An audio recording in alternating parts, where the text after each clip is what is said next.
It's called both rock and crack, but no matter what you call it, it is nearly pure cocaine and it can kill.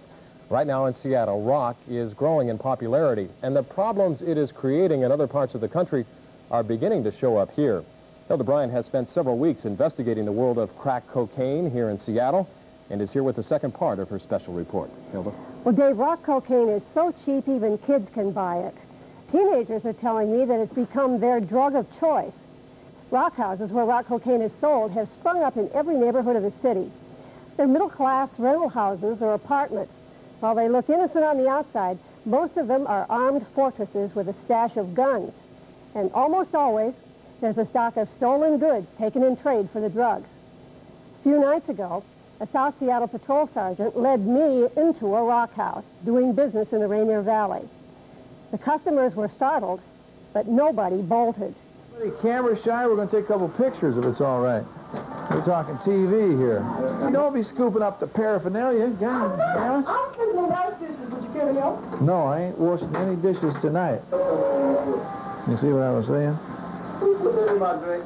If you was to drink that, we'd be saying righteous prayers. Anybody else in the vicinity here? Hello, it's the cops. J.D. dived through the window at the motel the other night. You hear about that? Yeah, I know. Yeah, we're going to get him on TV. Yeah, he flopped out the window. I hope nothing jumps up and bites me here.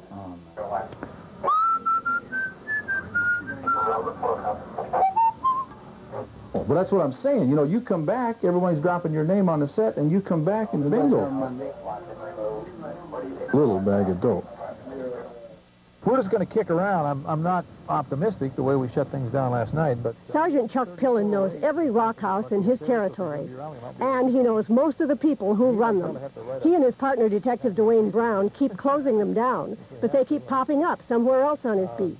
And he's getting to know a lot of the thieves and burglars as he trips over their loot in his rock house bus. Yeah, I'm getting mighty curious, my man. What's happening here? What I think is I was just checking a burglary report. That's why he asked me to come. What do you think of this business in the closet here? I don't know. You know, I told him that this was undoubtedly going to follow all this foolishness. Sergeant Pillon takes the opportunity to give the rock house customers what he calls a little lesson in civics. The main thing is I don't want anybody to feel imposed upon, but in behalf of the neighborhood like that, we got to do what we got to do. And I got a little rumble about some things coming in out the door. You know, people can't help but see. And when I see that tape deck standing loose in the corner when there's a proliferation in the closet, I naturally get a little bit curious.